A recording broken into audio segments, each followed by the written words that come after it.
Daily. Taste the Daily.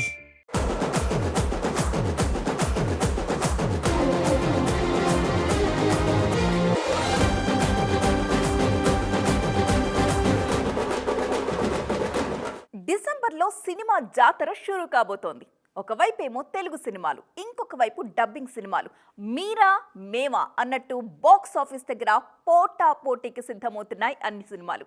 అందులో కొన్ని dubbing సినిమాలు అయితే మరీ డేంజర్, మన సినిమాలకే ఎర్త్ పెట్టేసేలా కనిపిస్తున్నాయి. మరి డిసెంబర్ వార్ ఎలా ఉండబోతోంది? ఈసారి ఎవరెవరు రేస్లో ఉన్నారో లెట్స్ వాచ్. డిసెంబర్ అనగానే అందరికీ ముందుగా గుర్తొచ్చే సినిమా అఖండ 2. బాలయ్య హీరోగా బోయపాటి తెరకెక్కిస్తున్న ఈ చిత్రంపై అంచనాలు ఎలా ఉన్నాయో ప్రత్యేకంగా చెప్పాలా? ప్రీ రిలీజ్ బిజినెస్తోనే 150 కోట్ల మార్క్ టచ్ చేస్తున్నారు బాలయ్య. డిసెంబర్ 5న సోలోగా తాండవం ఆడడానికి వస్తున్నారు అఖండ. తాజాగా ట్రైలర్ రప్పాడిస్తోంది. అఖండ 2 ట్రైలర్ చూశాక సినిమాపై అంచనాలు ఆకాశానికి చేరిపోయాయి. మరోవైపు డిసెంబర్ 6న శర్వానంద్ బైకర్ సినిమా విడుదల కాబోతోంది. వరుస ఫ్లాపుల్లో ఉన్న శర్వాకి బైకర్ కీలకంగా మారింది. ఇదొచ్చిన వారానికి మోగ్లీ అంటూ రాబోతున్నారు రోషన్ కనకాల.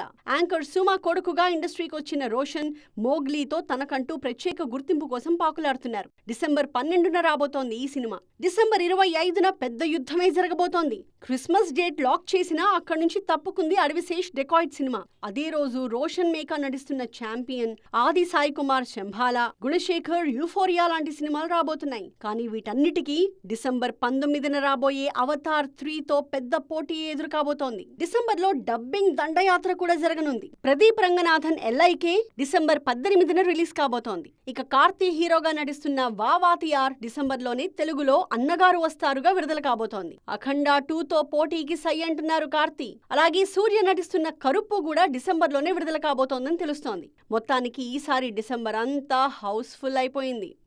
ఐబొమ్మ రవి అరెస్ట్ తరువాత ఇండస్ట్రీలోనే కాదు బయట కూడా అంతే స్థాయిలో దీని గురించి చర్చోపచర్చలు జరుగుతున్నాయి. ముఖ్యంగా ఇండస్ట్రీలో ఉన్న వాళ్ళు కూడా ఈ విషయంపై ఎవరికి నచ్చిన అభిప్రాయాలు వాళ్ళు చెప్పేస్తున్నారు. ఈ క్రమంలో తాజాగా వర్మ సైతం ఐబొమ్మ రవిని రాబిన్ హుడ్తో పోల్చడంపై సంచలన ట్వీట్ చేశారు. మరి అదేంటో చూద్దామా? రవి అరెస్ట్ తర్వాత ఇండస్ట్రీలో పైరసీ గురించి చర్చ మామూలుగా లేదు. ఇదే విషయంపై వర్మ స్పందించారు. పైరసీ ఎప్పటికీ ఆగదు అంటూ తేల్చేశారాయన. టెక్నాలజీ పెరిగిందనో లేదంటే పోలీస్ నిఘా తక్కువైందనో కాదు, చూసేవాళ్లు ఉన్నంత వరకు చేసేవాళ్లు ఉంటారు అని చెప్పారు వర్మ. అతన్ని రాబిన్ హుడ్ తో పోల్చడమే ఇక్కడ పెద్ద జోక్ అనేశారు ఈ దర్శకుడు.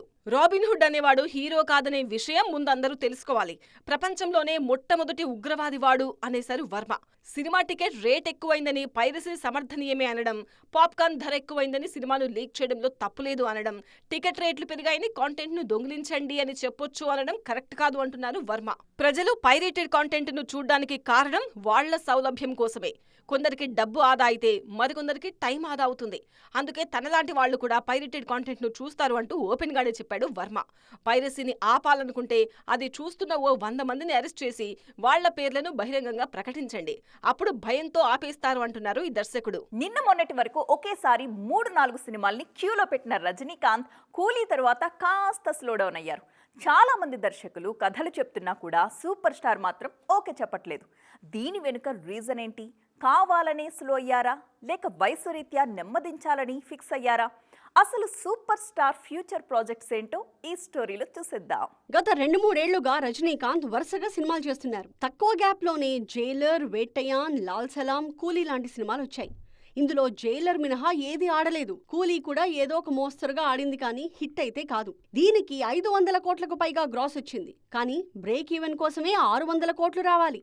కూలీ సెట్స్ పై ఉన్నప్పుడే జైలర్ 2కి ఓకే చెప్పారు సూపర్ స్టార్. దాంతో పాటు మరో 2-3 దర్శకులతో సినిమాలు చేస్తారనే ప్రచారం కూడా జరిగింది. కానీ ఇప్పుడు అవేమీ కనిపించట్లేదు. ముఖ్యంగా లోకేష్ కనగరాజ్ తో ప్లాన్ చేసిన రజనీ కమల్ మల్టీ స్టారర్ కూడా లేదు. దీనికి లోకేష్ కాకుండా మరో దర్శకులు కన్ఫర్మ్ అయ్యేలా ఉన్నారు. జైలర్ 2తో బిజీగా ఉన్న రజనీ చాలా రోజుల తర్వాత ఫ్యూచర్ ప్రాజెక్ట్స్ పై కన్నేశారు. ఈ క్రమంలోనే మాస్ సినిమాల స్పెషలిస్ట్ సుందర్ సీతో ఒక సినిమా ఓకే చేసినా వెంటనే అది ఆగిపోయింది. కారణాలు చెప్పకుండా ఆ సినిమా నుంచి తాను తప్పుకుంటున్నట్టు తెలిపారు సుందర్. గతంలో ఈ కాంబోలో వచ్చిన అరుణాచలం బ్లాక్ బస్టర్ గా నిలిచింది. ఈ మధ్య వరుసగా హారర్ కామెడీలు చేస్తున్న సుందర్ సి రజనీతో పర్ఫెక్ట్ మాస్ ఎంటర్టైనర్ కోసం ప్లాన్ చేసినా అది వర్కౌట్ కాలేదు. మరోవైపు రజనీ కమర్షియల్ సినిమా కోసం చాన్నాళ్లుగా ఎదురు చూస్తున్నారు. ధనుష్ కూడా రజనీ డైరెక్టర్స్ లిస్ట్ లో ఉన్నారు.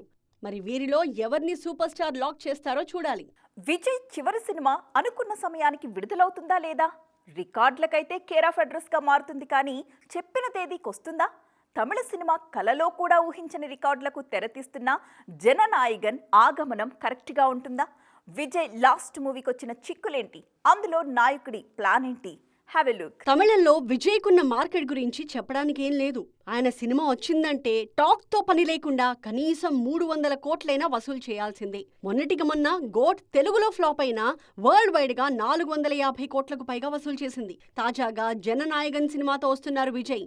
ఇది తన చివరి సినిమా అని కూడా ప్రకటించారు దళపతి. రాజకీయాల్లో ప్రస్తుతం బిజీగా ఉన్నారు విజయ్. పాలిటిక్స్ తో పాటే సినిమాలు కూడా చేస్తున్నారు. ఇప్పటికే సినిమా షూట్ పూర్తి చేసిన విజయ్ ఇకపై కేవలం రాజకీయాలే అంటున్నారు. జననాయగనే చివరి సినిమా అని చెప్పడంతో ఈ ప్రాజెక్ట్ పై అంచనాలు భారీగా ఉన్నాయి. వినోద్ ఈ సినిమాకి దర్శకుడు.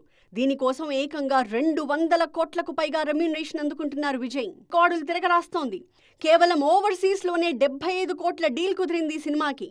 అంటే బ్రేక్ ఈవెన్ అవ్వడానికే 25 మిలియన్లు వసూలు చేయాలి. అలాగే ప్రపంచవ్యాప్తంగా 400 కోట్ల వరకు బిజినెస్ జరుగుతోంది. తాజాగా ఆడియో లాంచ్ డేట్ లాక్ అయింది. జననాయగన్ ఓటీటీ రైట్స్ 120 కోట్లు, శాటిలైట్ రైట్స్ 55 కోట్లతో కలిపి విడుదలకు ముందే 250 కోట్ల బిజినెస్ చేసుకుంది జననాయగన్. ఈ సినిమా ఆడియో వేడుక మలేషియాలో చేస్తున్నారు. విజయ్కున్న పొలిటికల్ ఇమేజ్ దృష్ట్యా చెన్నైలో చేస్తే కష్టమవుతుందని క్వాలాలంపూర్కి షిఫ్ట్ చేశారని తెలుస్తోంది. డిసెంబర్ 27న జననాయగన్ వేడుక జరగబోతోంది. మొత్తానికి అనుకున్న టైంకే వస్తున్నారు జననాయకుడు. మీ వెనకాల ఏదో పవర్ ఉందమ్మా, అదున్నంత వరకు మిమ్మల్ని ఎవ్వరు ఏమీ చేయలేరు అంటూ అత్తారింటికి దారేదితో ఒక డైలాగ్ ఉంటుంది కదా. ఇప్పుడు టాలీవుడ్లో కొందరు ఫ్లాప్ హీరోయిన్స్కి కూడా ఈ డైలాగ్ సరిగ్గా అతుక్కుంటుంది. ట్రాక్ రికార్డ్తో పని లేకుండా పవర్ఫుల్ సినిమాలతో కంబ్యాక్ ఇచ్చేందుకు ప్రయత్నిస్తున్నారు వాళ్ళు. ఇంతకీ ఎవరా beauties? Let's watch. Mister Bachchan లో భాగ్యశ్రీ బోర్సేని చూసినప్పుడు ఈ అమ్మాయి చాలా పెద్ద స్టార్ అవుతుందని అనుకున్నారంతా. ఆఫర్స్ కూడా అలాగే వచ్చాయి, కానీ కోరుకున్న విజయమే రాలేదింకా. మొన్నొచ్చిన కింగ్డమ్ సైతం అంతగా ఆడలేదు. దీంతో ఆమె ఆశలన్నీ ఆంధ్ర కింగ్ తాలూకా, కాంతా సినిమాలపైనే ఉన్నాయి. ఈ 2 నవంబర్లోనే రాబోతున్నాయి.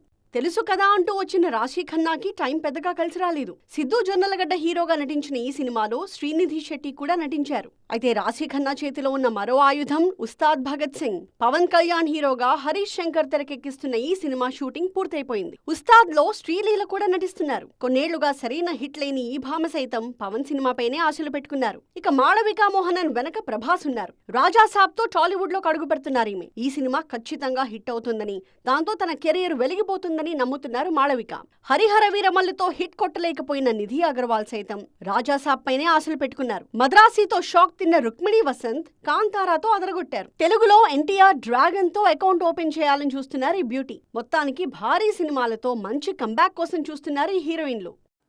చూసారుగా, ఇది ఇవాల్టి సినిమా 2.0. మరిన్ని ఇంట్రెస్టింగ్ అప్డేట్స్తో మళ్ళీ రేపు మధ్యాహ్నం ఇదే సమయానికి మళ్ళీ కలుసుకుందాం. చూస్తూనే ఉండండి TV9.